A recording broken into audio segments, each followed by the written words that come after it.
ఈ ప్రతి వాక్యాన్ని మేము ఫాలో అవుతుంటాం సార్. అంతే అండి. చెప్పండి బ్రదర్, చెప్పండి. బ్రదర్ చెప్పారు పార్టీకి ఏదో అన్నారని చెప్పారు. అవునండి.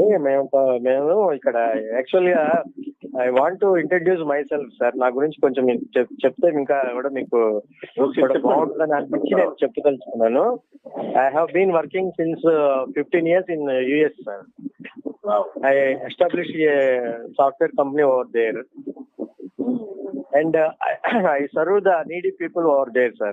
మెక్సికో నుంచి, కొలంబియా నుంచి వచ్చేటువంటి నీడీ పీపుల్ ఉంటారు, క్రిస్టియన్స్ కి ఎస్పెషల్లీ. వాళ్ళకి షెల్టర్స్, వాళ్ళకి ఫుడ్ ప్రొవైడ్ చేయటం, వాళ్ళకి హోమ్లెస్ వాళ్ళకి హోమ్స్ క్రియేట్ చేయటం, అక్కడ గవర్నమెంట్ తో మాట్లాడి ఇవి చేస్తుంటాను సార్. నేను social service the name of Jesus చేస్తుంటాను సార్ నేను. సో నాకు బ్రదర్ ఏం చెప్పారంటే, ఇట్లాగా విజయ్ కుమార్ గారు ఉంటారు, అంటే ఐ నో నేను అందరినీ